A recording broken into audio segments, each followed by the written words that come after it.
grabar. Bien, ahí estamos grabando. Bueno chicos, ¿qué tal? Todos ustedes muy buenas noches.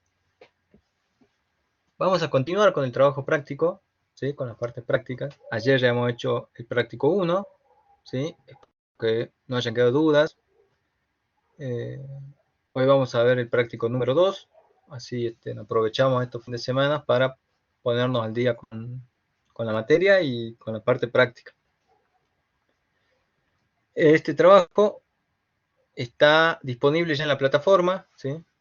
Lo descargan ahí. Igualmente acá están las consignas y yo tengo algunas ideas ahí que iré mencionando según sea el ejercicio. Bueno, comencemos con el ejercicio 1, ¿sí? Más que todo esto es a modo de que ustedes participen, ustedes reflexionen acerca de lo que venimos viendo en la teoría y lo podamos vislumbrar, podamos tener una idea de cómo eso se traduce en la realidad. ¿Qué es lo que les pregunto acá? En los argumentos de la función de demanda, ¿a qué se refiere con otras cosas? ¿Bien? Y después les pongo que ejemplifiquen a qué hace referencia con el supuesto de ceteris paribus. ¿Bien? Acá, si ustedes corríjanme, ¿sí? Se refiere a la función de demanda, ¿sí? Del bien. No me acuerdo ahora si está corregido eso en la nueva versión de este práctico, porque en la presencial tenía un error. ¿Alguien me puede confirmar? Si dice demanda. ¿Sí que lo están viendo?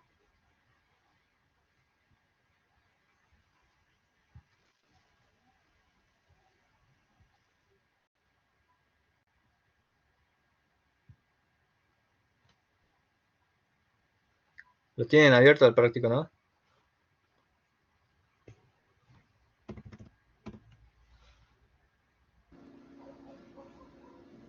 Sí, profe. En la que yo tengo descargado dice utilidad. Sí, lo mismo. Exactamente. Bien, corrijan eso, no es la función de utilidad. Corrijan, es la función de demanda.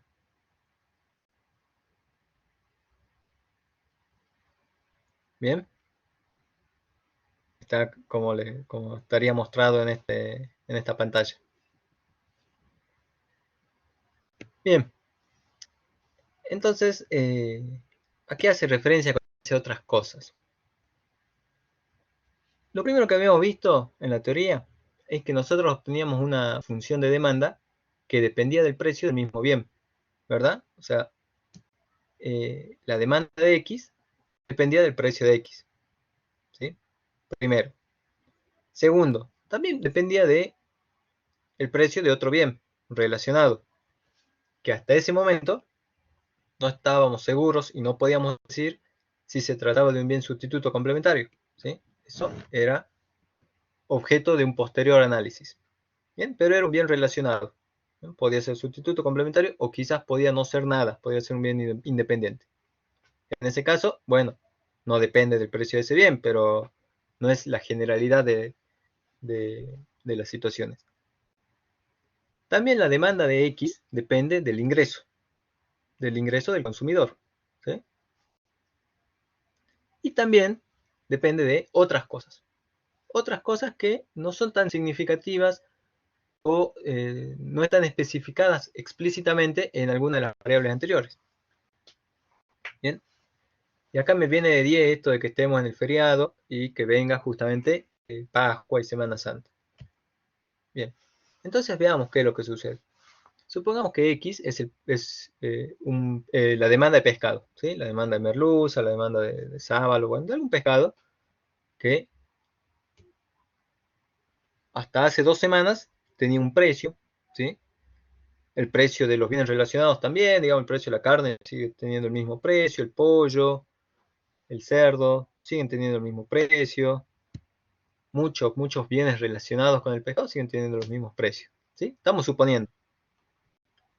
Nuestro ingreso es el mismo desde el mes pasado, y bueno, esas son nuestras 3 variables explícitas. Pasa el tiempo, llegamos a esta semana, ¿sí? Y vemos que se comienza a demandar más pescado. ¿sí? Comenzamos a comprar un pescado, 1 kilo más, 2, 3, 5 kilos, cosa que hace 2 semanas no se nos hubiera ocurrido. Hace 2 semanas, el domingo, lo usábamos comiendo asado, pasta. Ahora no, ahora pescado. ¿Qué pasó con esa cantidad?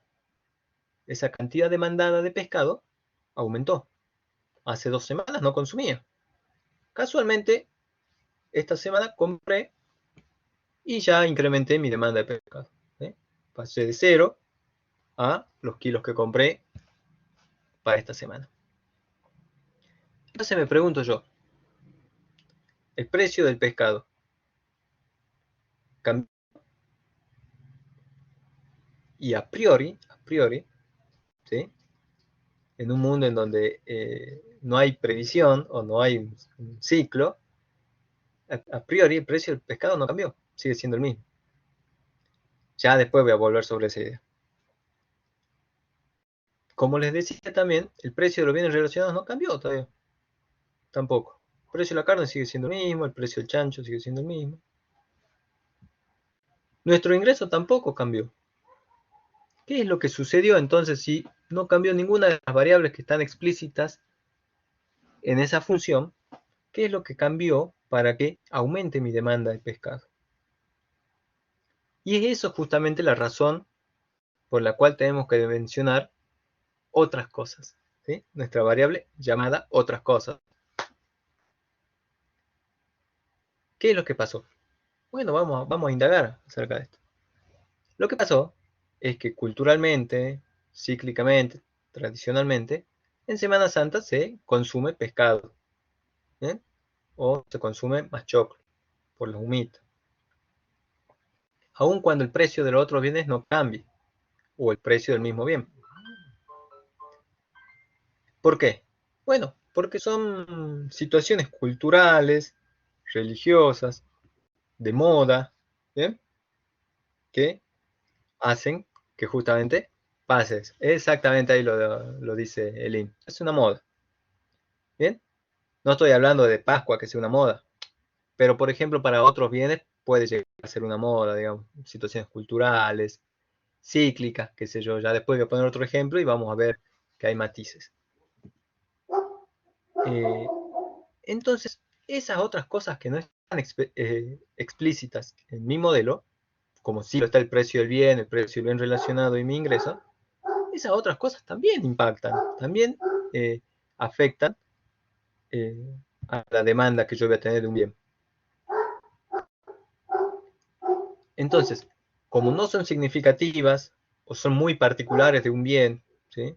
O sucede una vez al año, ¿sí? O una vez cada tanto, o es muy difícil incluirlas en el modelo, entonces todo eso se agrupa en una variable que se llama otras cosas que conviene especificarla teóricamente, conviene que estemos al tanto también teóricamente, pero que en la práctica es muy difícil de incorporarlas al cálculo. Como esto que yo les decía, es Pascua.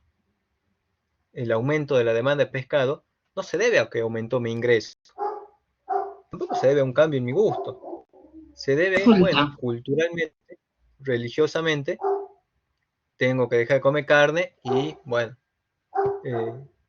me inclino o la sustituyo por el pescado. Puedo hacer Pero lo mismo eso rompe con el el choclo. ceteris paribus. No, el ceteris Porque paribus es aparte una no es aclaración previsible. Hay cosas, adicional sobre eso. en este caso es previsible, pero por ejemplo una moda, si todos vamos a comprar, no sé, el último iPhone, bueno, es bastante cliché el ejemplo, pero hay cosas que son previsibles, que es la estacionalidad o el tema de las Pascuas, y hay otras cosas que no, que también están dentro de otras cosas, y que rompen con esto de todo lo demás permanece constante. No, a ver, tenemos que ir por parte. O sea, primero estamos especificando a qué nos referimos con otras cosas. Y el supuesto de ceteris paribus va un poco más allá. Cuando ya tenemos definidos qué son esas otras cosas, mantenemos todo lo demás, es decir, menos lo que queremos cambiar, nuestro objeto de análisis, si queremos analizarlo desde el punto de vista de la moda, bueno, todo lo demás lo mantenemos constante justamente para analizar el efecto de la moda. Si queremos analizarlo desde el punto de vista del precio, todo lo demás lo mantenemos constante para analizar solamente desde el punto de vista del precio. ¿sí?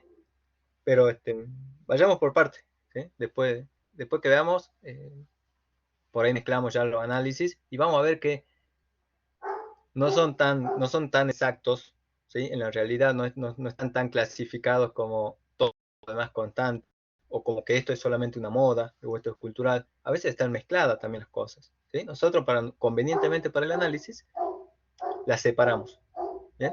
Pero en la realidad suelen estar bastante mezcladas las cosas. Pero bueno, sigamos.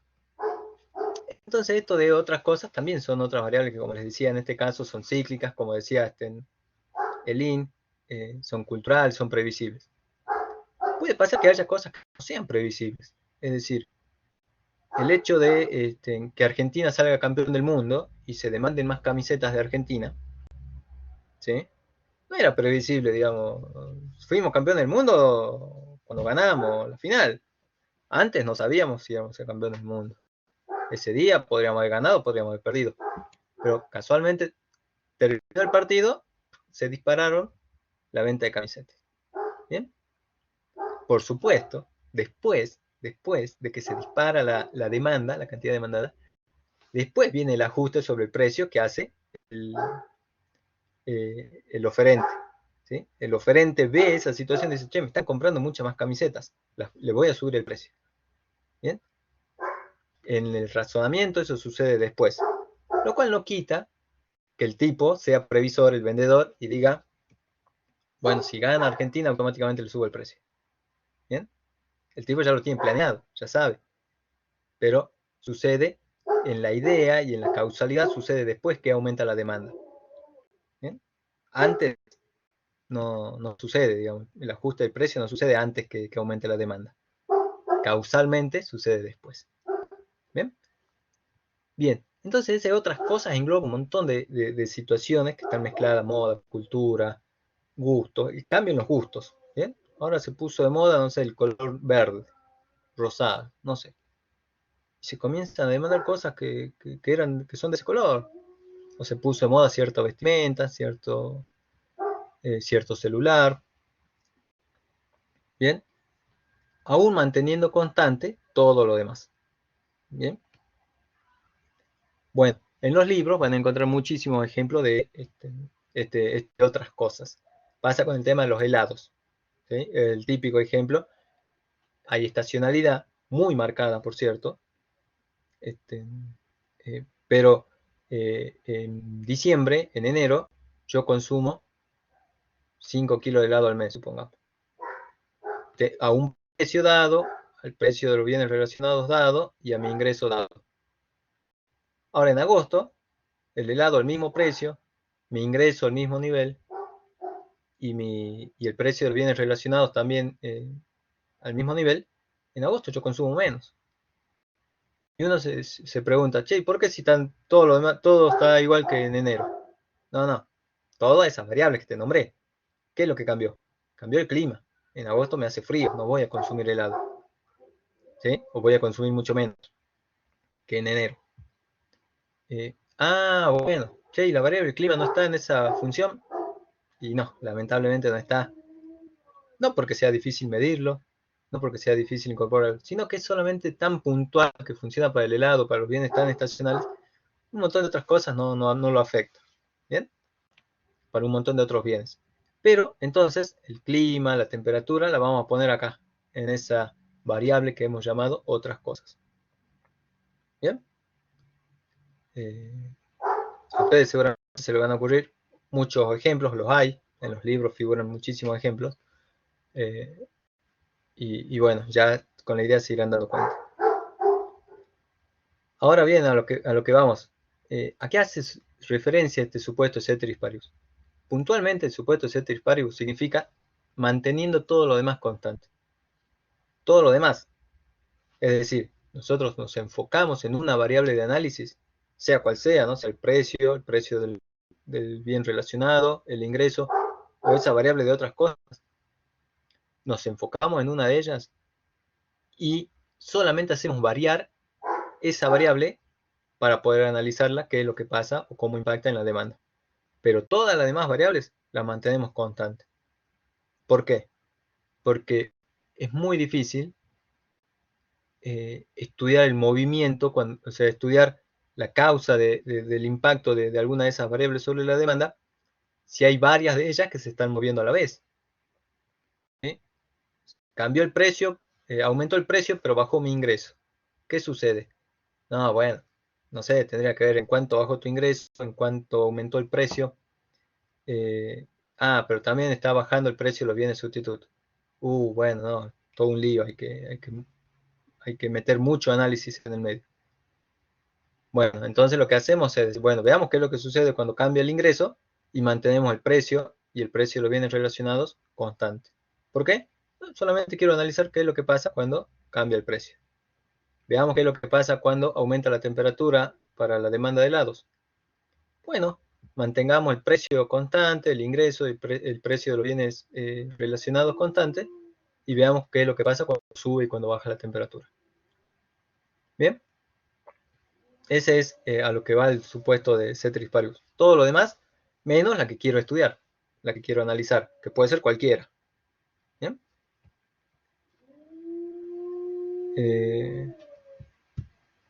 Bien, no sé si se entendió esa idea.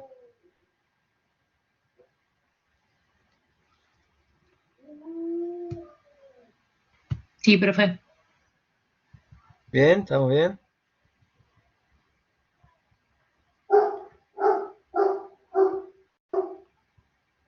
Bueno, ustedes vayan viendo qué hay ahí. Bueno, veamos esto. A ver. Vamos. Ustedes, por supuesto, no se queden con lo que yo les digo solamente y con lo que ven acá en la pantalla. Ustedes pueden seguir buscando, pueden seguir leyendo y van agregando cositas, ¿sí? Por ejemplo, ahora en el punto 2. A ver. Bien. Veamos las críticas que se le hicieron a la teoría cardinal de la utilidad. Y como consecuencia de esas críticas, los economistas se enfocaron en hacer una teoría mucho mejor. El otro día me comentaban que todavía la ven en Economía 1 y efectivamente, sí, estuve preguntando después y me dijeron, no, sí, es verdad, todavía la analizamos. Y me daban los motivos de que sirve para introducir un montón de conceptos de utilidad y que después es más fácil encarar la teoría ordinal. Perfecto, también. Pero bueno, veamos cuáles fueron las críticas que se le hicieron a la teoría cardinal para dejarla de lado. Bien. La primera crítica y la principal es que cuesta creer que la utilidad sea un concepto medible. ¿Bien? Es el problema de la medición. Es decir, es como, no hay una unidad de medida objetiva que uno va, como sucede con el metro. Hay un metro patrón en Francia y te dicen, mira, este metro, esta distancia, es un metro. Eh, y, y se acabó. ¿Me entendés? Que es una copia, toma esa distancia y equivale a un metro. Y si querés medir la distancia de aquí a la esquina de mi casa, usa un metro y te da la misma cantidad a vos, a mí y a cualquier persona que quiera medir la misma distancia. ¿Bien? Con el tema de utilidad cuesta muchísimo creer que pueda suceder eso. Digamos. Una misma persona no tiene idea de cuánto es una unidad de utilidad. Mucho menos tiene idea de cuántas son dos, ni tres, ni qué causa le produce esa utilidad. Es muy difícil y mucho más difícil es decir, che, ¿realmente mis 3 unidades de utilidad son exactamente iguales a las 3 unidades de utilidad que vos me decís? ¿Cuál es la escala que estamos usando? ¿Bien? Y eso va en línea con el segundo párrafo, ¿no? Dice, en la misma línea, bueno, la primera es que el problema de que, que supone que la utilidad puede ser medida. ¿Bien? Es un supuesto muy fuerte, no, perdón, no muy fuerte, no, muy débil, ¿sí? Sí, muy criticable. El segundo párrafo dice que en la misma línea, dicha suposición supone, o implica además, tendría que decir, que tiene sentido la comparación de estas mediciones. ¿Sí? Si realmente se la pudiera medir, supongamos que efectivamente se puede medir la utilidad. ¿Sí? Entonces, tiene que ser posible el enunciado que voy a mencionar. Dice, a ver, Juan tiene una utilidad de 10 utilitas al tomar un vaso de gaseosa. ¿Bien? ¿Por qué? Porque ya se la puede medir. Sabemos cuánto es 10 utilitas. Y María tiene una utilidad de 20 utilitas de tomar la misma gaseosa, es decir, el mismo vaso, el mismo producto. Entonces, como son cantidades objetivas, son medibles, tiene que tener sentido la siguiente conclusión. María tiene el doble de utilidad que Juan. ¿Sí? Tiene que tener sentido. Ahí lo estoy preguntando en el texto. Y lo que pregunto a continuación es si realmente es coherente esa conclusión. Si fuera medible, sí. Sí, sí, sería coherente. Como no es medible, no tiene tanto sentido eso. ¿Qué quiere decir que una cosa sea el doble de algo? Si lo que estamos midiendo no tenemos ni idea de cuánto es. Mucho menos, tampoco tenemos idea de cuánto es el doble de eso. ¿Bien? Entonces, tampoco tiene sentido la comparación entre dos medidas de utilidad. El tercer párrafo es el problema de la aditividad. ¿Sí? Es decir, bueno, además de ser comparables, cosa que no es posible, que ya acabamos de explicar que es muy poco creíble, es muy dudoso, ¿sí? Que pueda suceder. Digamos, los supuestos son supuestos en la medida en la que son más cercanos a la realidad. Supuesto que es cercano a la realidad es fácil de aceptar y se vuelve fuerte. Pero un supuesto que es muy lejano a la realidad, uno dice, no, está bien, es un supuesto, pero es medio débil, es medio increíble, digamos. Claro, si supongamos que yo vuelo, llego a Buenos Aires en 2 horas. Perfecto, sí, supongamos sí. Ah, pero es muy difícil creer que yo vuele.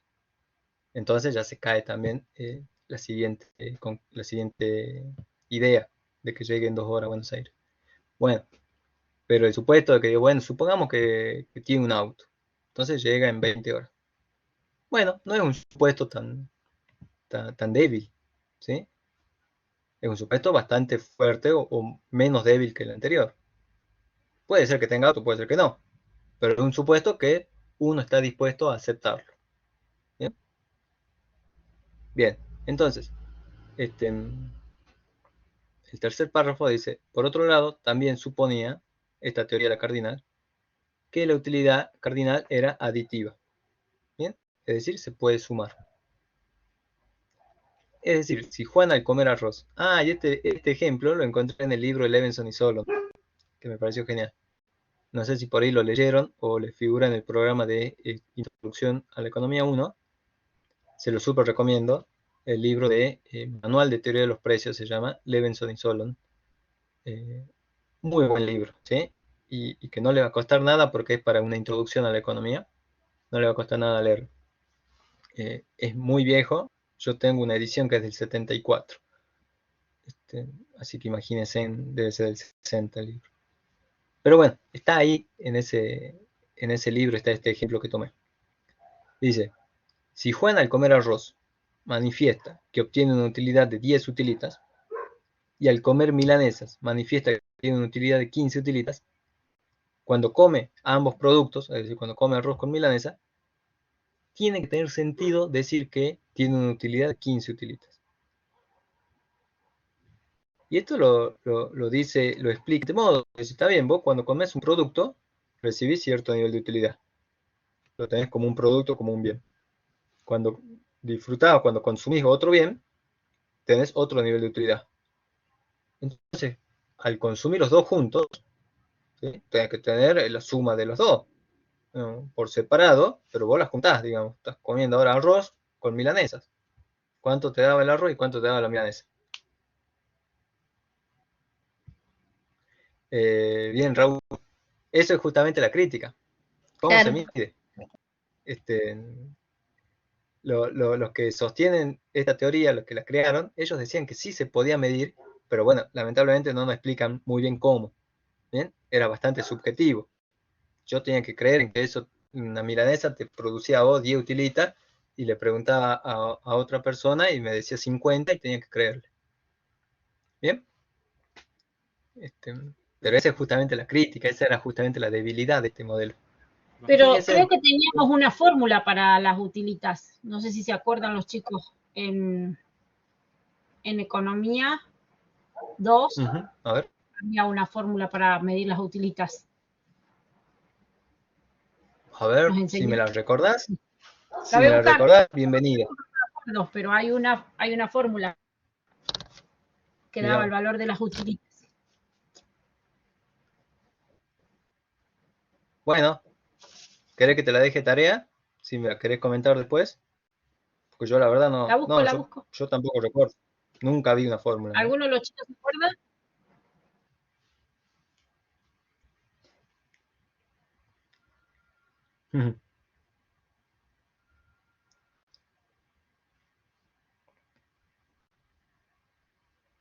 Bueno, Profe, bueno, sí, igualmente, a ver, mira, en toda la bibliografía que leí jamás vi una fórmula. Si la encontrás o te la acordás, me la comentás, ¿sí? Me mandás un mail, me decís, está en este libro, la idea viene por este lado y la podemos ver. ¿Bien? una pregunta. Bueno, sí, Una crítica que también podríamos hacer entonces es que, no sé, por ejemplo, a mí me gustan los sándwiches de miga y me gusta el dulce de leche. Por más que me generen utilidad las dos, por ejemplo, una utilidad de 10, comerlos juntos no me generaría una utilidad de 20, porque no sería rico. muy bien, perfecta la crítica, perfecta. Es el problema de la actividad. Por separado te generan utilidad en ciertos niveles. Juntos no va por el lado de la suma, ¿me entendés? Perfecto, muy buen ejemplo. Este, bien. Bueno, ahí van, ahí mira, te puse incluso complemente con más ideas o ejemplos. ¿Sí? Tranquilamente. Complementar con más ideas. Si buscan en internet van a encontrar ideas, ejemplos eh, eh, de montones. Pero las principales va por ese lado. Y fíjese cómo esto de que la utilidad no sea medible, o que nadie crea que sea medible, ¿sí? Que sea muy dudoso, cómo esto dio origen a que los economistas digan, no, eh, hagamos un enfoque superador en donde no sea necesario requerir un valor o una medición a la utilidad. Y de ese enfoque nació justamente lo que es hoy la teoría ordinal. Como yo les decía, en el práctico cero, ahí cuando y después se les expliqué, esto de que les haga graficar curvas de indiferencias a un nivel de utilidad igual a 3 o igual a 5, no le estoy queriendo decir que el nivel sea 5 o el nivel de utilidad sea 3. Lo que les quiero decir es que la utilidad que me da la curva de indiferencia que le hice graficar en el nivel 5 es mayor que la utilidad que me da la curva de indiferencia que le hice graficar en el nivel 3. Lo único que requiero es que me identifiquen cuál es mayor y cuál es menor. ¿Sí? No me importa si es 5 o si es 3. No quiere decir nada ese 5 o el 3. No quiere decir, a ver, si yo le hubiera puesto grafique el nivel 3 y el nivel 9, no quiere decir que el nivel 9 tenga el triple de utilidad que el nivel 3. No sé si se acuerdan de ese ejercicio. Son números, sí, es verdad, pero no tienen el sentido indicativo del valor. Tienen un sentido indicativo de orden. ¿Bien? Que nosotros podamos identificar después cuál es mayor y cuál es menor. No tiene sentido decir que me utilice 5 o que es 3. Lo que tiene sentido es decir, mira, la curva en la cual grafiqué el nivel igual a 5 es mayor, es mejor que la que grafiqué al nivel 3. Y que la que grafica al nivel 1, al nivel 1 y medio, al nivel 4. ¿Sí? Pero es mejor, nada más. O es mayor, nada más. No me interesa el orden, el valor. No sé si es un 20%, si es el doble, si es el triple. Porque no tienen sentido en términos de valor esos números. Solamente tienen sentido en términos de orden. ¿Bien? Pero muy buen ejemplo, A ver, ¿quién dijo el ejemplo? ¿Oscar? Gracias, profe. Ah, Francisco, muy buen ejemplo. Bueno, así que ahí tienen para que ustedes se vayan con esa idea. Por eso la teoría ordinal fue la que fue ganando terreno y de hecho arroja exactamente los mismos resultados. Arroja los mismos resultados de una manera más simple y con supuestos menos restrictivos. Es una mejor teoría sin dudas. Necesito menos supuestos para llegar a los mismos resultados. Bien. Vayamos entonces ahora al tema complicado. El de las transformaciones monótonas.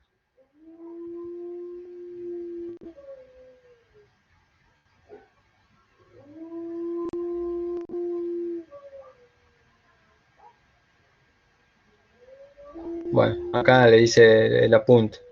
Yo les voy a explicar con dos ejemplos. Les dejo a ustedes los otros dos de tarea. Vamos con el primero. ¿Sí? ¿Qué dice? Me pide que veamos, ¿sí? ¿Cuáles de las siguientes transformaciones monótonas? ¿Cuáles de las siguientes funciones representan transformaciones monótonas de la utilidad? U. ¿Bien? Y que justifiquemos. Es decir, fundamentemos o demos las razones acerca de nuestra respuesta. Nuestra primera función que aparece, que no sabemos si es una transformación monótona o no, ¿sí? Tenemos que deducirlo y explicar, y decir por qué, ahí va la gracia, de que justifiquen. Bien, entonces, ¿cuál es esta función? Nosotros tenemos una función de utilidad U, que depende del consumo de los bienes X1 y X2. ¿Bien? Pero ahí está simplificada como U. A esta función le aplico una transformación B corta. ¿Sí? Y B corta va a ser una función de U. ¿Qué función? Bueno, esa es justamente la transformación que yo le voy a hacer. ¿Qué le voy a hacer a U? Le voy a tomar el módulo o el valor absoluto. ¿Bien? Entonces lo que me pide es que, lo que me pregunta es, después de aplicarle la transformación, o al aplicarle la transformación B, ¿se mantiene el orden? Porque si no se mantiene no es monótono. Si se mantiene el orden, sí. Eso es lo que tengo que justificar, tengo que ver. Bueno, veamos cómo planteo la respuesta yo y veamos si a ustedes les gusta, veamos si les queda clara. Bien. Lo que digo acá es que nuestra función original es U. ¿Ven? Lo dice el enunciado. Y la transformación monótona que planteamos es B. ¿Sí? Dependiendo del ejercicio, hay distintas transformaciones que podemos ir planteando. ¿Sí? Que U nos arroja un ordenamiento que debemos verificar que se mantenga luego de aplicar la transformación B. ¿Sí? Sigamos el siguiente razonamiento que posteriormente ampliaremos. A ver. U es una función de utilidad que cumple justamente todos los axiomas de la preferencia. ¿Sí? Cada vez que yo aumento el consumo de bienes, aumenta mi utilidad. ¿Sí? Mientras mayor cantidad de bienes yo consumo, mayor es mi utilidad. ¿Bien? Y recordemos que esto de mayor es mi utilidad no nos va a dar un número puntual, sino que nos da un número que nos va a indicar el orden, de que es mayor o menor mi utilidad, nada más. ¿Bien? Entonces, supongamos que U nos arroja ciertos niveles de utilidad, 5 y 10, por ejemplo. ¿Sí? Esta es una suposición, y ese 5 y ese 10 son solamente a modo de identificar que nos arroja un nivel mayor y un nivel menor. ¿Sí? Tranquilamente les puedo haber puesto así, nos arroja 3 cuartos y 25.584. Significa lo mismo. Nos arroja un nivel de utilidad mayor y uno menor. ¿Bien? Yo acá le puse 5 y 10 para simplificar los números. ¿Sí? No quiere decir que el segundo nivel de utilidad es el doble de bien, o el doble de mejor, o el doble de satisfactorio que el primer nivel de utilidad. A pesar de que 10 sea el doble de 5, pero en términos de orden, no nos indica eso. Bien, sigamos. Al aplicar la transformación monótona, nos pide que obtengamos el valor absoluto de estos valores de la función original. ¿Bien? Porque es justamente esa la transformación que nos está planteando.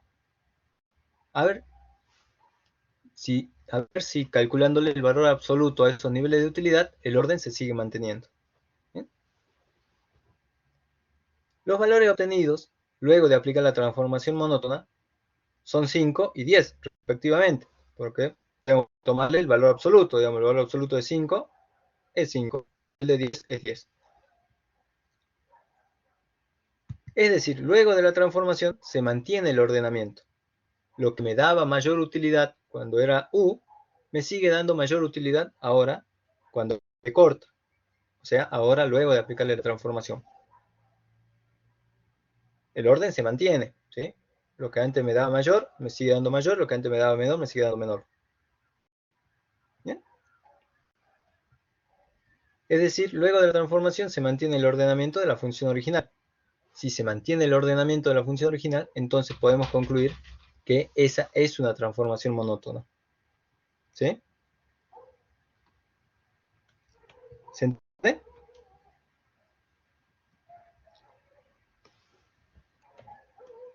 Sí, profe. Bien. Bien. Esto está en una de las diapositivas de lo que se requería a una función de utilidad, que sea susceptible de aplicarle una transformación monótona.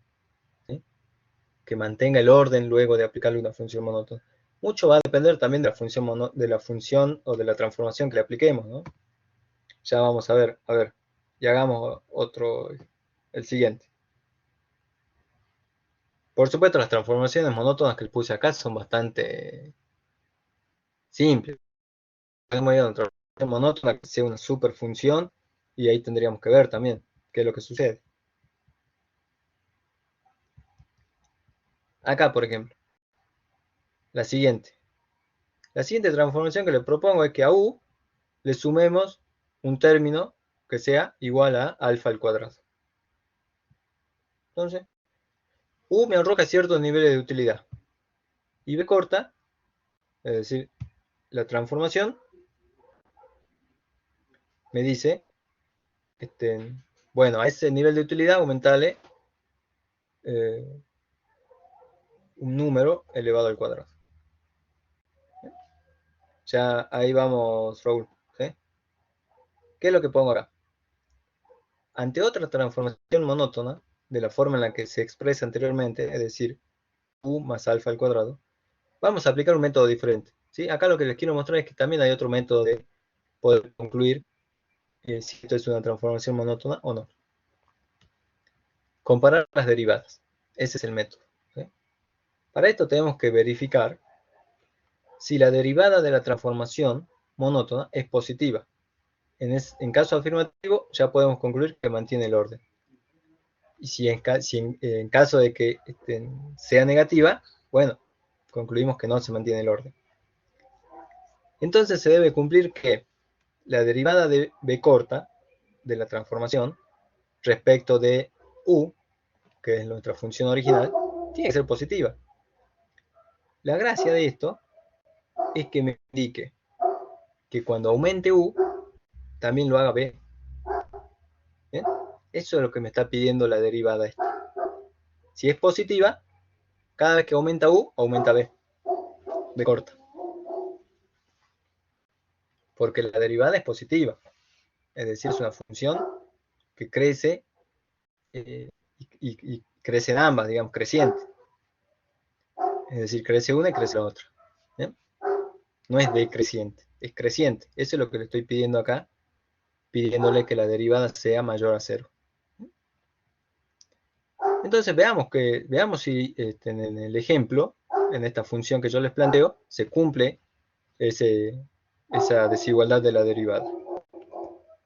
Bueno, derivemos entonces esta expresión, ¿sí? Esa transformación planteada. ¿Y cuánto me da la derivada de b respecto de u en esa transformación?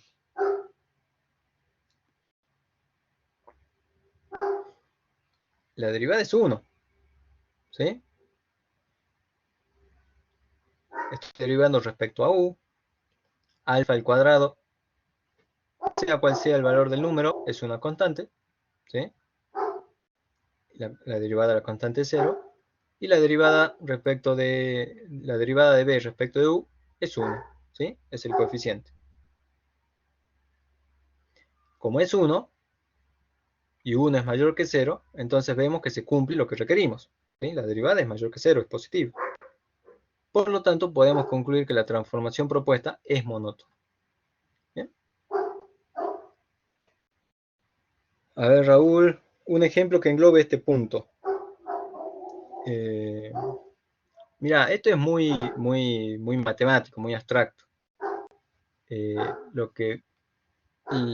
La utilidad que tiene este ejercicio es que cuando ustedes por ahí tienen que calcular las funciones de primer orden, tienen que calcular las utilidades marginales, y les quede una función que por ahí sea muy complicada de trabajar, ustedes sean capaces de aplicar una transformación, multiplicarla por una constante, multiplicarla por otra función, con la finalidad de simplificar la expresión que tienen, ¿sí?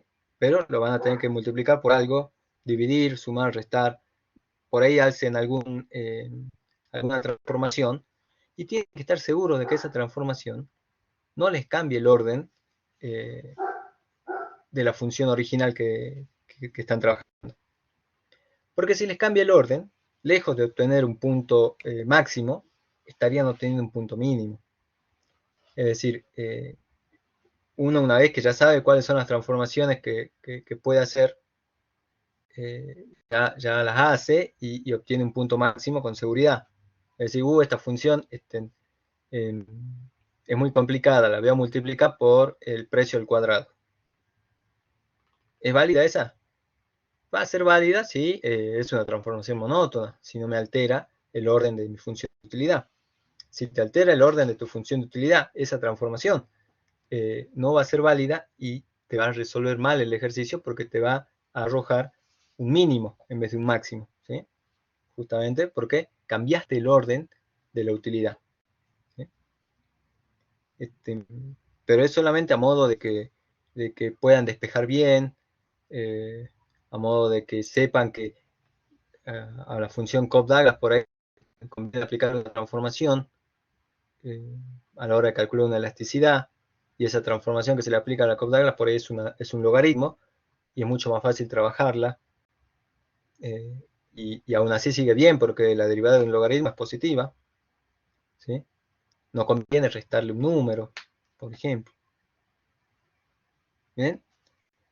Esos son los ejemplos que te puedo dar, Raúl, porque bueno, es como que estamos viendo muy en la parte numérica, muy en la parte matemática. ¿Bien? Es más que nada como para estar seguro de que cuando despejemos o hagamos un pasaje de términos, no se nos ocurra multiplicar por menos 1, por ejemplo. ¿Bien? Porque ahí me cambia el orden, o por un número negativo. ¿Bien? Bueno, esas son las transformaciones que les mostré. Son dos caminos diferentes: probar con valores, ver qué es lo que pasa con esos mismos valores en la transformación planteada. Otra es derivar la transformación planteada y fijarse si esa derivada es positiva o negativa. Ambos métodos, ambos caminos, si están bien, van a mostrar los mismos resultados. ¿Bien? Ustedes elijan cuál les conviene, cuál es más fácil, y tengan cuidado solamente de aplicarlos. Por ahí a ver qué viene después. Los otros dos ejercicios son: la transformación planteada es u elevada al 1 medio, ¿bien? Y el otro es alfa por u, es u multiplicada por una constante, ¿no? Ya sea por cualquier que vimos, me verifican si se sigue manteniendo o no el orden de esa función. Hasta ahí, ¿cómo estamos? Bien, profe, bien.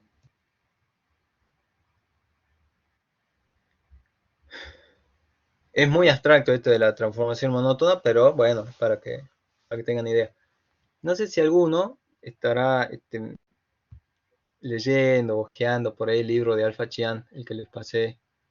Ahí está bastante bien explicado, bastante bien ejemplificado. ¿Sí? Si por ahí tienen problemas con este punto en particular, que es un punto más matemático, ¿no? Más de herramienta matemática que de economía, este, por ahí lo puede revisar del Alpha Chian. En el libro de Nicholson también hay un muy buen apéndice, ¿sí? Está nombrado así muy rápido y a pasar, pero también hay una breve explicación de las transformaciones monótonas. ¿Sí? Y bueno, como les decía, una vez que uno se aprende cuáles son las 2 o 3 transformaciones monótonas que le sirven, ya después nunca más utiliza esto. Siempre aplica y está seguro de que lo que aplicó no le cambia el orden, sabe que es una transformación monótona y listo, no anda verificando a cada rato. ¿Sí? Pero bueno, tenemos que aprender de dónde viene todo eso. Otra cosa es que, bueno, justamente estamos yendo a las bases, ¿sí? A lo más profundo de lo que es la teoría del consumidor. Entonces, hay que ver todos los casos, eh, hay que estar seguro, hay que estar convencido de que lo que estamos suponiendo tiene cierta lógica. Es muy linda la teoría del consumidor, pero también es un poco trillada, ¿sí? Un poco vidriosa. Aún así es bastante poderosa. Sirve para explicar un montón de cosas. Y obviamente ustedes como economistas, como profesionales de la economía, no le pueden esquivar a no saber la teoría del consumidor. Así que los invito a leer siempre la bibliografía y buscar los ejemplos, estar atentos. Bien. Bueno, sigamos entonces. Si no hay preguntas, dudas, comentarios, sigamos y esto ya.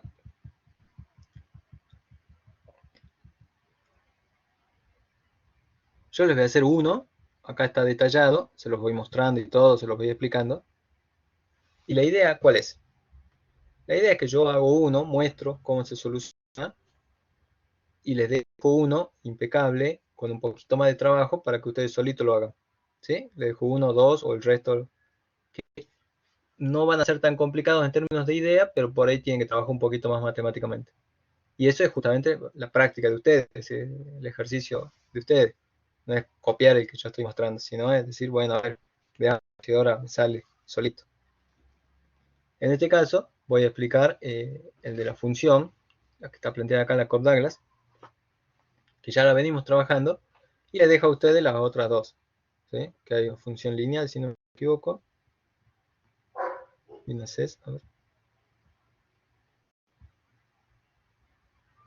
No, hay unas funciones que son diferentes a la Cobb-Douglas, pero son bastante trabajables.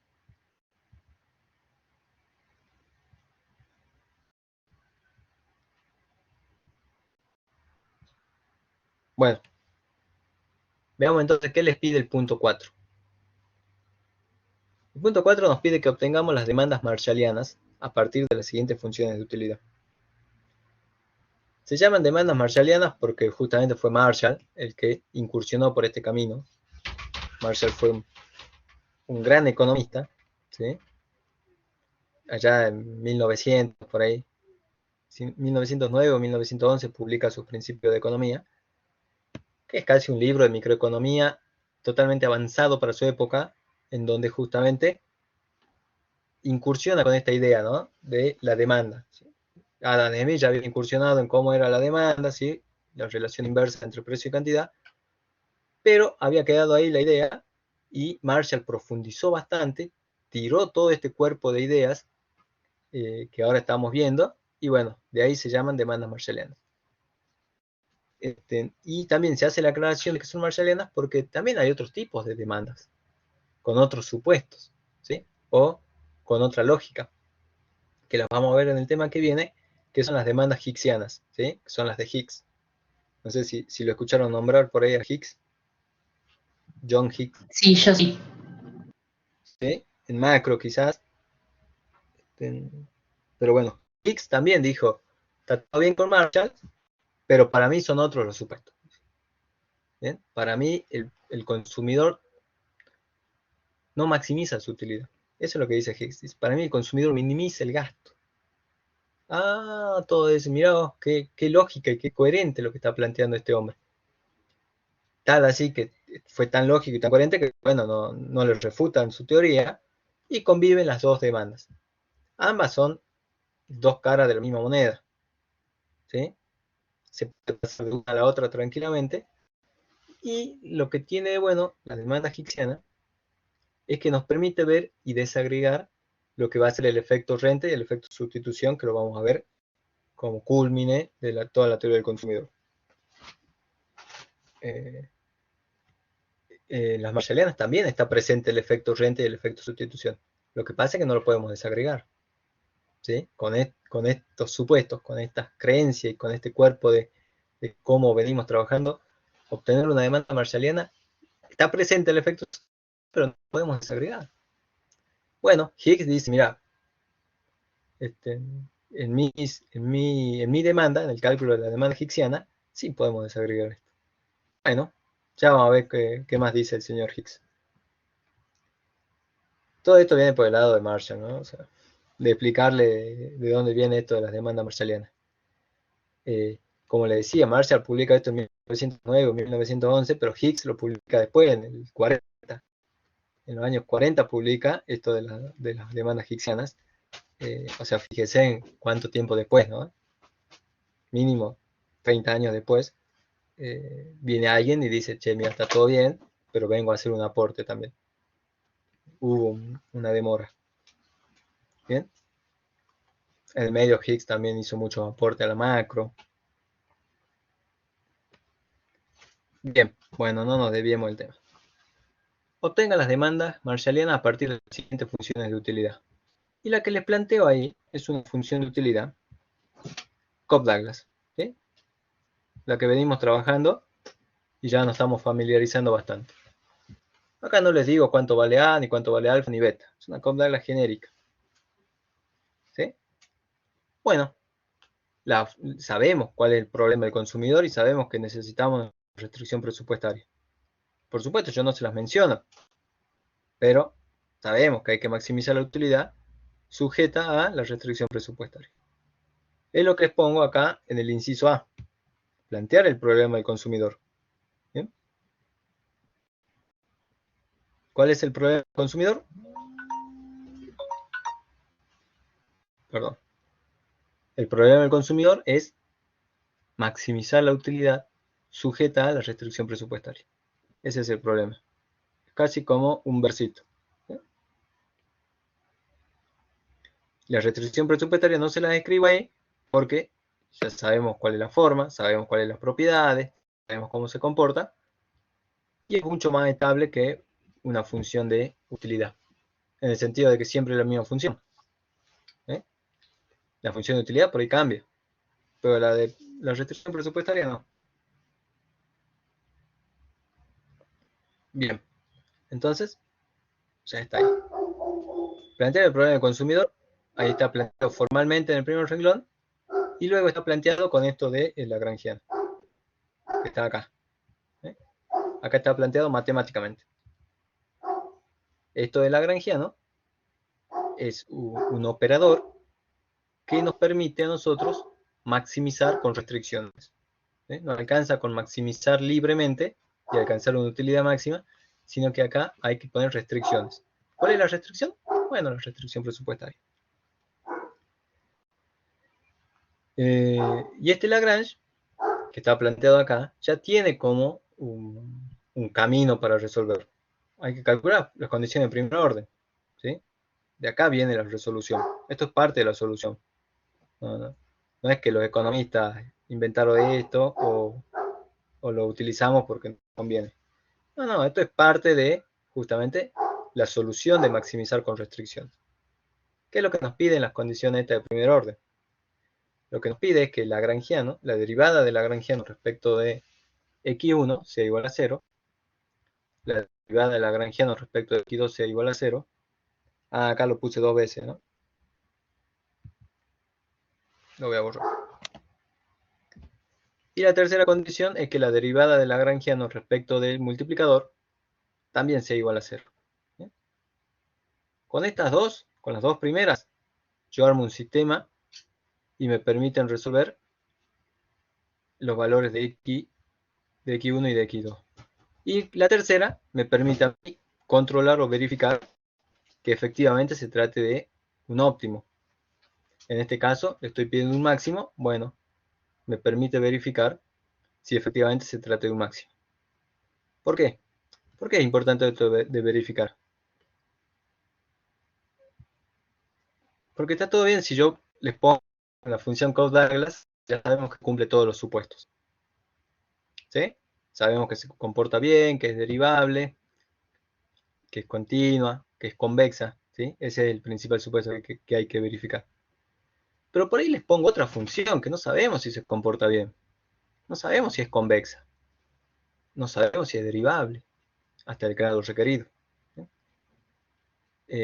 Entonces, por ahí, esa función, cuando nosotros obtenemos un óptimo, no estamos seguros si es un máximo o un mínimo. ¿Sí? El lagrangiano nos tira el óptimo, pero no estamos seguros si es un máximo o un mínimo. Entonces, eso hay que verificarlo en esta condición de control, que es justamente la de la restricción. ¿Bien? Pero, como les puse una Cobb-Douglas, por ahí esta condición de control no tiene tanto sentido porque ya sabemos que la Cobb-Douglas se comporta bien. Principalmente es convexa. Ese es el principal problema. Si llegara a ser cóncava, ahí en vez de encontrar un máximo, estaríamos encontrando un mínimo. ¿Bien? Y por lo tanto estaría bien el óptimo, pero sería un mínimo, no sería la solución a nuestro problema económico. ¿Bien? Sería un óptimo, sí, Lagrange estaría contento, pero como economistas no, sería un mínimo. Bueno, entonces por ahí les aviso para que tengan cuidado. De estas dos condiciones, ¿sí? B1 y B2, tenemos que encontrar cómo resolver X1 y X2. ¿Cuál es el método que me gusta a mí? El método de relación. ¿Bien? Porque tradicionalmente, luego resuelve muchos ejercicios y que es bastante intuitivo y bastante sencillo de entender. Existen otros métodos, por supuesto. Puedo hacer suma y resta miembro a miembro, ¿sí? Y veo qué es lo que me da, qué es lo que sumo, qué es lo que resto. Se simplifica y me queda algo mucho más simple para resolver. Otro método es el método de sustitución, ¿sí? Despejo x1 o x2, según mi preferencia, de cualquiera de estas dos ecuaciones, y luego de despejarlo sustituyo en la otra, en la que no despeje nada. Y de ese modo me queda una ecuación con una incógnita. Fácilmente resolvible. Bien. Cualquiera de los tres métodos es muy bueno, lo pueden encontrar en los libros o en un libro de matemática en donde les diga cómo resolver un sistema de ecuaciones. Yo aplico el de igualación, que es el que me gusta, el que me parece más cómodo. No me pierdo, no me perdí en mi época de estudiante, ahora tampoco. Pero bueno, ya me quedó la costumbre. ¿Qué es lo que nos dice este sistema de igualación? Bueno, igual. Lo primero que nos dice es que estas dos expresiones, phi de un lado, o el multiplicador, es igual a el multiplicador. Eso no lo podemos dudar. ¿Sí? El multiplicador es igual al multiplicador lagrangiano. Bueno, despejamos el multiplicador de la primera ecuación y despejamos el multiplicador de la segunda. Total, ambos son iguales. Esto es lo que hice acá. Lo despejé de la primera, está acá. Al fin de haberlo despejado de la segunda ecuación. ¿Bien? ¿Qué es lo que hago después? Reacomodo. Acá está reacomodado. ¿En qué consistió este reacomodamiento? Bueno, en pasar este P1 multiplicando, ¿sí?, para este lado de la igualdad, y pasar toda esta expresión dividiendo para el otro lado, ¿sí? Este beta por alfa, por A, por X1 a la alfa, por X2 a la beta menos 1, pasa dividiendo para acá. Pasa acá. ¿Lo ven?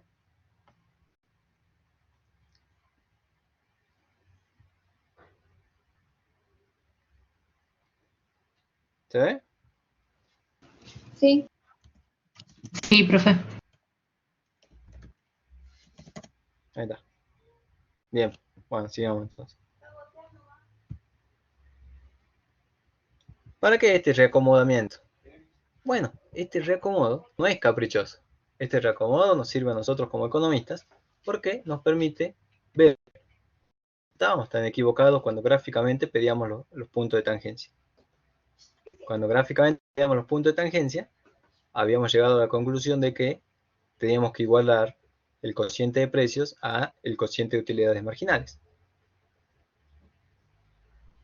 ¿Sí? Eso habíamos llegado nosotros como economistas, que era la parte que nos interesaba.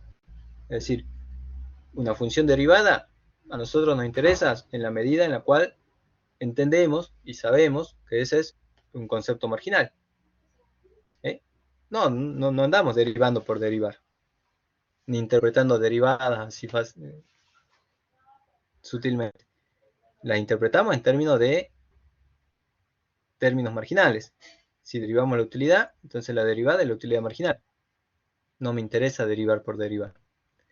Pero bueno, nosotros acá derivamos, ¿sí? ¿Por qué? Porque estamos aplicando el método de Lagrange. Reacomodamos, llegamos a esta expresión.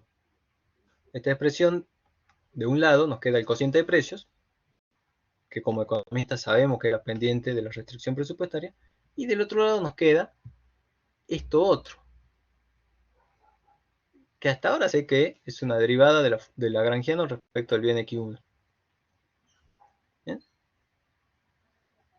Pero luego que yo lo reacomodé e hice todas las simplificaciones, esto me quedó como la derivada de U respecto del bien X1.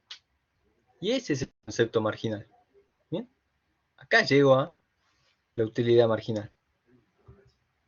Entonces, acá lo que le pongo es que recuerden ustedes que la tasa marginal de sustitución es igual al cociente de utilidades marginales, que puntualmente para esta función que les pongo, el cociente de utilidades marginales es esto, esta expresión, y el cociente de precios es este. ¿Ven? ¿Ven cómo tiene sentido la parte económica ahora?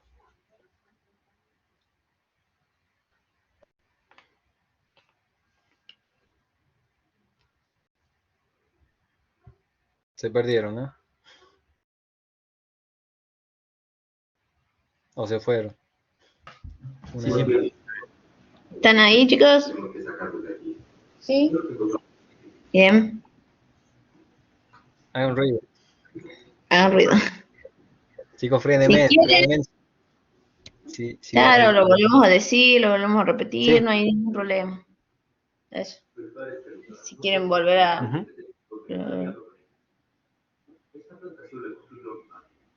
Bueno, parece que no hay ningún drama.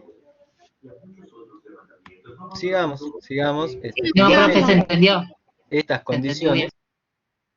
¿Se entendió? Bueno. Sí, por lo menos yo Bueno, lo está entendí. Emiliano, que él siempre entiende. Ahora está Elin, que toma la posta y responde.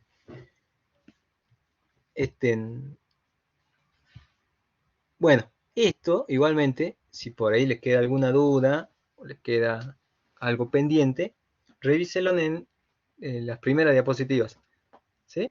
Cuando habíamos visto las propiedades de la curva de indiferencia y las propiedades de la restricción presupuestaria. También habíamos visto la definición de tasa marginal de sustitución y habíamos explicado por qué tenía que ser un punto de tangencia el óptimo, ¿sí? En el óptimo, en el punto de tangencia, alcanzábamos la curva de indiferencia más alta, dada nuestra restricción presupuestaria. Y como necesitábamos un punto de tangencia, la condición que teníamos que cumplir era que el cociente de las utilidades marginales sea igual al cociente de los precios, cada uno representaba la pendiente de, en este caso, la función de la curva de indiferencia, ¿sí? Y de la restricción presupuestaria. Eso eran estos cocientes.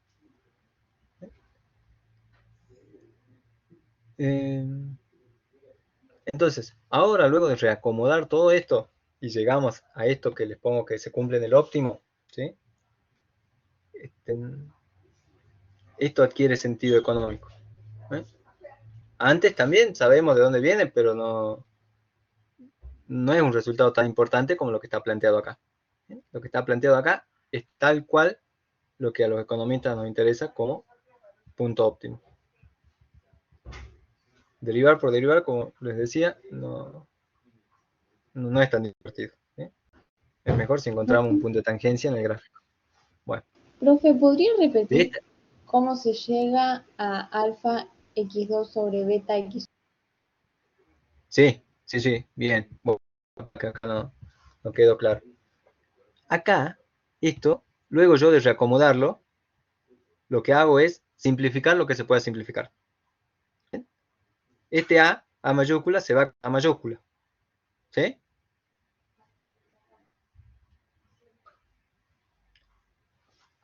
Acá tenemos exponente con la misma base, entonces tenemos que restar los exponentes. X1 lo tenemos a la alfa menos 1. Y acá tenemos también X1, es decir, podemos restar los exponentes. Alfa menos 1 menos alfa, me queda menos 1. ¿Sí? Entonces, aparece acá X1 elevado a la menos 1. ¿Bien? Es decir, ya lo pongo directamente en el numerador. Y X2 tenemos un X2 elevado a la beta y tenemos un X2 elevado a la beta menos 1. Es decir, restamos los exponentes si tienen la misma base. La base es X2, restamos. Beta menos beta menos 1. Me queda X2 a la menos 1. Pero como está acá abajo, si lo elevo a la menos 1, pasa arriba. Elevado a la 1. ¿Bien? Y ahí me queda X2 solito, X1 solito, y alfa y beta que no se simplifican porque no sabemos si son iguales. ¿Sí? Bien, gracias. Pero esto viene de simplificar lo que está acá arriba.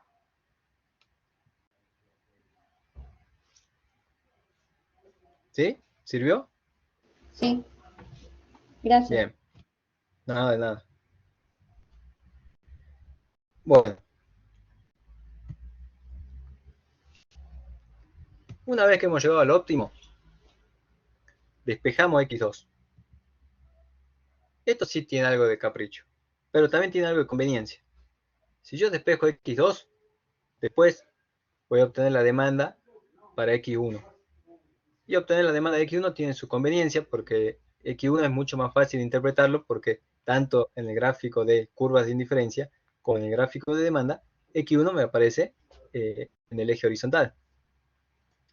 Si por ahí obtengo la demanda de X2, tendría que cambiar los ejes en el gráfico de demanda. Y X2 pasa a estar en el eje horizontal, mientras que en el gráfico de curvas de indiferencias estaría en el eje vertical. Es solamente ahí problemas de gráfico, ¿eh? Pero que entiendo que puede llegar a generar alguna confusión. Por eso despejo X2 acá. Para obtener luego, en términos de para obtener la demanda luego en términos de X1. Tranquilamente puedo despejar cualquiera, ¿no? Después en los gráficos vemos si nos acomodamos. Pero matemáticamente puedo despejarlo para cualquiera. Entonces, como les digo, despejo X2. ¿De dónde lo despejo? De acá arriba. Paso beta X1 para acá multiplicando y este alfa dividiendo. Me queda P2 por alfa acá abajo, porque este alfa bajó. Y este P1 queda multiplicado por X1 beta. ¿Sí? Acá está desordenado, pero bueno. ¿Lo ven? Y me queda X2 despejado.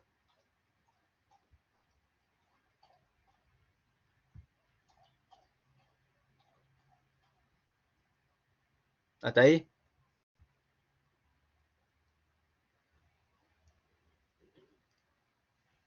Sí, profe, estaba. Sí, sí, se entiende. ¿Sí? Igualmente tienen ahí los pequeños pasos o modo general, pasos que voy haciendo, ¿no? Despejar X2, reemplazar, simplificar. ¿Sí? Pero bueno, por ahí no queda claro. Bueno, entonces ya despejé X2 acá. ¿Qué hago con este X2 despejado?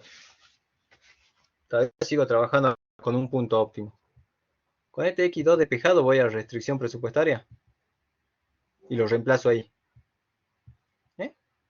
Esto de reemplazar en la restricción presupuestaria era el paso ese que les decía, que hay que ver luego si es un mínimo o un máximo. ¿Sí? Como la COP-Douglas se comporta de 10, se comporta bien, tiene todas las propiedades, entonces se puede trabajar tranquilamente. Si le llegara a tocar una función que no se puede trabajar mucho o que tiene problemas, bueno, acá habría alguna situación que no se podría hacer, que no se podría avanzar. ¿Sí? No se podría despejar, se me anularía, se me simplificaría, ¿sí? Estaría el signo cambiado, ¿sí? Puede llegar a producirse alguna cosa que me haga ver que hay ahí algo incoherente. ¿Bien? Que justamente porque hemos encontrado un mínimo en vez de un máximo. Bien, como la COP-Douglas no tiene problemas, esto va a salir. Bien, reemplazo este x2 que encontré acá arriba, lo reemplazo en la función presupuestaria. Entonces, ¿cómo era mi restricción? Era m igual a p1 por x1 más p2 por x2. Pero x2 es igual a esto. Entonces lo reemplazo. ¿Bien? Y en este paso simplifico lo que pueda simplificar. P2 se va con P2. En el medio saco factor común. ¿Sí? Acá saco factor común P1, X1. ¿Sí? Y me queda por 1. Esto fue. Y acá el factor común me va a quedar beta sobre alfa. ¿Bien? Este quizás sea el paso en donde dice más cositas. El paso este de simplificar lo que está en rojo. Así, está en libre. Pero acá se entiende por qué y cómo saqué factor común.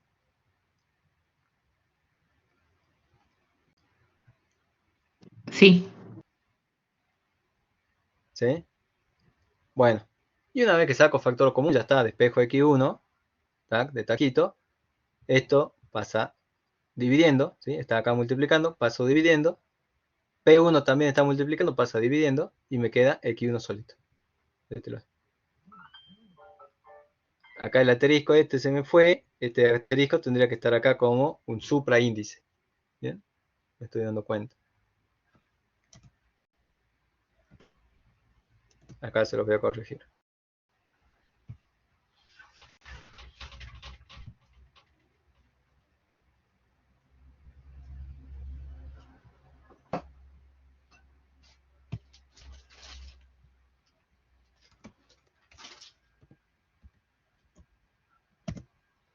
Ahí está.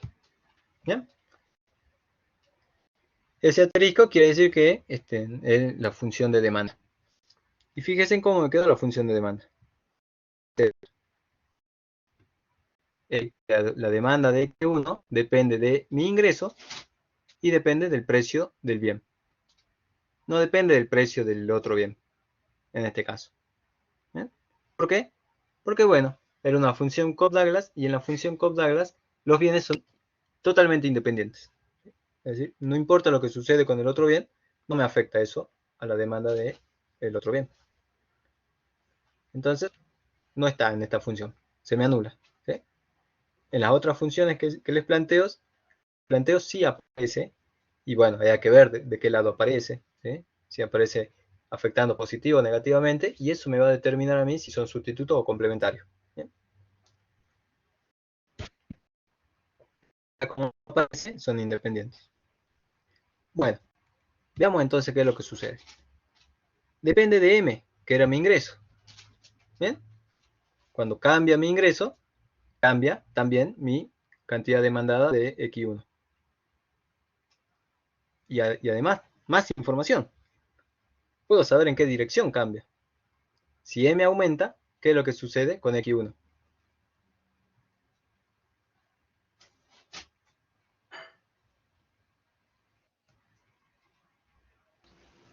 Aumenta. ¿Aumenta? ¿Cómo? Aumenta. Que va a aumentar porque aumenta. Va a ser un Aumenta, numerador. tal cual, claro. Cuando M aumenta, X1 aumenta. Pero eh, esto es porque hemos trabajado con una función Cobb-Douglas, ¿sí? Y fíjense en qué es lo que sucede si al aumentar mi ingreso, aumenta mi cantidad demandada del bien. Quiere decir que estoy en presencia de un bien normal o superior, ¿sí? Después veré en qué proporción aumenta. Si aumenta más que proporcional, entonces es un bien superior. Si aumenta proporcional o menos que proporcional, es un bien normal, ¿sí? Eso ya lo veré cuando tenga los números realmente. Es decir, mi ingreso aumentó un 20%, la cantidad demandada aumentó un 5%, bueno, estaré en un bien normal. Pero si mi ingreso aumentó un 10% y mi cantidad demandada aumentó un 50%, estoy en presencia de un bien superior. Eso ya lo tendré que ver con los números. Lo que yo no puedo dudar es que cuando aumenta mi ingreso, aumenta la cantidad del bien. Entonces es o normal o superior, ¿sí? Inferior no es. Fíjense también cómo impacta el precio del mismo bien. ¿Qué sucede cuando el precio aumenta?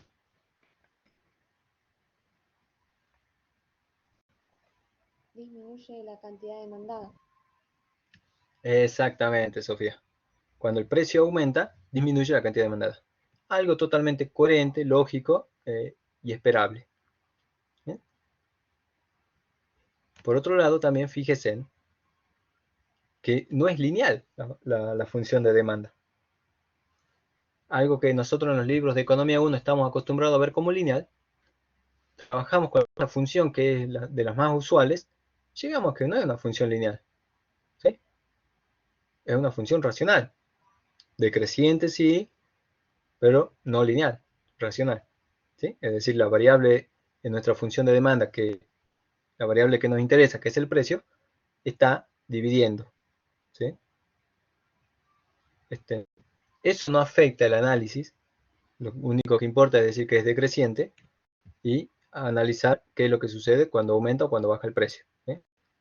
El razonamiento no cambia, si es lineal, si es logarítmica, basta con que sea decreciente, ¿sí? Esto es propio de la función que hemos elegido. Vamos a ver que si cambiamos la función podemos llegar a otro tipo de función acá en la demanda, pero siempre va a ser decreciente, o casi siempre. Ya le hemos dicho que por ahí podemos toparnos con un bien Giffen en donde no suceda que sea decreciente nuestra función de demanda.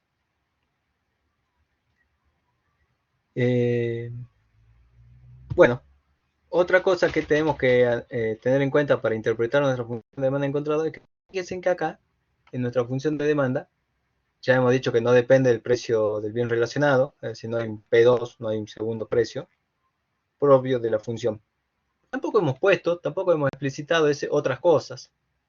¿Bien? Tranquilamente, no lo hemos explicitado, pero ahí está. ¿Sí? Cuando nosotros en realidad nos topemos con un bien, tenemos que saber que hay otras cosas. Acá formalmente nuestra función depende solamente de M, de P1, ¿sí? Del precio, y de los valores de alfa y beta que en nuestra función ya de entrada dijimos que eran constantes. Son parámetros, ¿sí? No dependen de otras cosas. No hay ese otras cosas, no hay esa variable. Bueno, nosotros cuando vayamos a la realidad y analicemos la función de demanda de los helados, tenemos que saber en nuestra mente que hay otras cosas que no están explicitadas en esta función, pero que sí suceden en la realidad, ¿sí? Diferente a cuando analizamos la demanda de televisores, ¿sí? Quizás no hay otras cosas, quizás sí, pero quizás diferentes cosas que están en la parte del helado, ¿bien? Pero esas son cosas que suceden en la realidad, pero que no están formalizadas en nuestra función de demanda. Bien, nosotros, con la lucidez que tenemos que estar al tanto de eso. ¿Bien? Bueno, ¿qué más les puse acá? Para encontrar la demanda marshaliana del bien 2, reemplazar X1 en X2. Bueno, si quieren encontrar la demanda de X2, el análisis se separa acá. ¿Sí? En vez de despejar X2, me despejan X1. ¿Bien? Y por supuesto reemplazan luego X1 y lo que van a obtener va a ser la demanda del bien X2.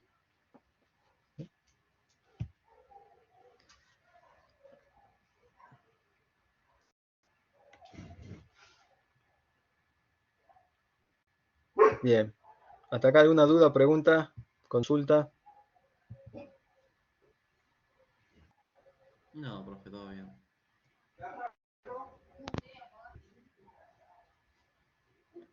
Sí, que si no, profe, yo no. ¿Me siguen? Ah, bien. Bien. Bueno, les dejo a ustedes de tarea probar con otras dos funciones de utilidad, que son diferentes a las Codd-Douglas. ¿Sí? No soy tan malo como para darle alguna que no cumpla los supuestos, pero sí se las cambié. ¿Sí? Otras funciones para que veamos que existen otras funciones que también cumplen los supuestos. En este caso, la primera que le puse es el caso general de la Codd-Douglas, que se llama Stone-Getty. ¿Sí? La función Stone-Getty la pueden ver también en el libro de Nicholson, en el libro de Varian. ¿Sí? En los libros de Varian están los ejemplos y los ejercicios clasificados según la función. ¿Sí? Entonces te dicen la demanda de una Cobb-Douglas, la demanda de una Stone-Getty. Fácilmente ustedes la encuentran. La demanda de una función CES. Y siguen demandas y la función es logarítmica. Entonces esto lo van a encontrar en el Variant, muy bien, y en el Nicholson también está, pero está mezclada ahí, bueno, le tienen que poner un poco más de atención. ¿Cuál es la particularidad de esto? Fíjense en que si y beta son igual a 0, la función termina siendo una Cobb-Douglas tranquila. La gracia está en que alfa y beta sean distintos de 0 y que nos indique a nosotros que esos son requerimientos mínimos, ¿sí? Participaciones mínimas. Es decir, yo como consumidor digo, está bien, voy a demandar de cualquiera de los dos bienes aquel bien que más me convenga. Y por ahí demando más del bien X1, entonces supongamos 100 unidades del bien X1, y luego de que termino demandando esa cantidad del bien X1, me queda para demandar 5 unidades del bien X2. ¿Sí? Porque tengo restricción. Demando 100 de X1 y 5 de X2. Bueno, lo que plantearon estos muchachos, Stone y Gary, es que dicen, no, bueno, pará, eso está todo bien en el razonamiento matemático, pero en la vida real hay bienes y hay personas que dicen, no, yo, por más que matemáticamente me dé esta relación y esta conveniencia de que de 5 del otro, yo me manda menos de 20 unidades del bien X2. Menos de 20 no. ¿Por qué? Porque no me gusta, porque no sobrevivo, porque no me sirve. ¿Sí? Menos de 20 no me sirve. Entonces hay requerimientos mínimos. Ah, bueno, ya está. Y lo mismo del bien X1. No puedo demandarte menos de 5. ¿Sí? En el peor de los casos que no me convenga demandarte el bien X1, yo te tengo que demandar 5 porque no puedo. No puedo demandar, no puedo consumir menos de eso. ¿Bien? Tiene su explicación en que dice, está todo bien con... Es decir, la gente tiene que elegir entre comida y vestimenta, y que por más que le sea conveniente, súper conveniente comprar vestimenta, la gente también tiene que comer. ¿Sí? La gente no come remedios ni camisas. La gente come carne. ¿Sí? Entonces, dice, no, está todo bien. Capaz que te es muy conveniente comprar remeras, camisas. Pero vos necesitas cierta cuota de alimentos. Con menos de esa cuota de alimentos no sobrevivís. Entonces tenés que demandarla aun cuando en la realidad, perdón, aun cuando en la teoría no te convenga. No, pero la comida está cara. Sí, está cara, pero yo no la puedo sustituir por ropa. ¿Sí? Puedo sustituir una papa por una zanahoria si quieren, pero una papa por una camisa no. ¿Bien? Es un alimento de comida, no de ropa. Bueno, entonces ese es el razonamiento que está atrás de esta función. Digo, gente, hay requerimientos mínimos que cumplir. Está todo bien con la copla, pero por ahí nos pueden dar demandas que son muy extremas. Llegado el caso, te dicen, mira, te conviene comprar todo del bien X2. Y en la realidad, ¿qué hacemos? ¿Compramos todo el bien X2? Y no. Porque en la realidad también necesitamos el bien X1. Bueno, esa es la razón por la cual se diseñó esta función. Y la otra es una función tranquila, ¿sí? Se llama función test, Constant Elasticity Substitution, o función de elasticidad sustitución constante, que tiene la particularidad de tener la elasticidad de sustitución, bueno, constante, ¿sí? Es decir,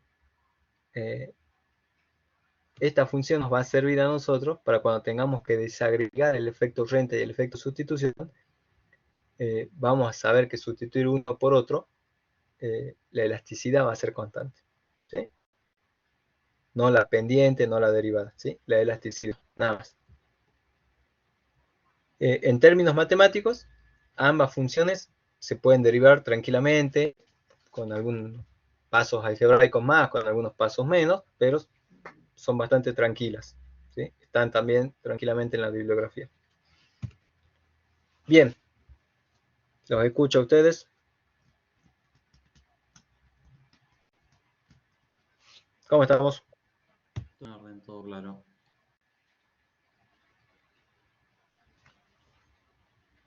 ¿Sí?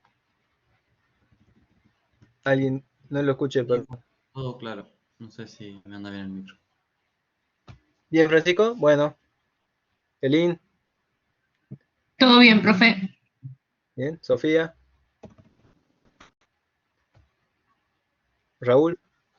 Bien. Bien. Bueno, chicos. Recuerden que el martes que viene no va a haber clases, ¿sí? El feriado. Así que directamente pasamos al miércoles. Profe, yo le había avisado que teníamos parcial de costos el miércoles. ¿Ves? ¿Ves por qué es importante que me digas? ¿Ves? Bueno, Después lo acá escribo en el Lynn me foro. decía que... Perfecto. Escribilo porque capaz que yo el miércoles me olvido y les preparo la clase. Escribímelo en el foro. Aprovecho el video y les dejo avisado a todos. Me comentó el Lynn que tenían parcial de otra materia. Así que, bueno, el miércoles suspendo yo de entrada, así no se atrasan ustedes. Y bueno, y el martes es feriado, así que tampoco va a haber clase. ¿Bien? No, los veo para después, la próxima semana entonces, ya directamente. Para él, uy, ¿cómo estamos? Para el 9, ¿sí? 9 de abril.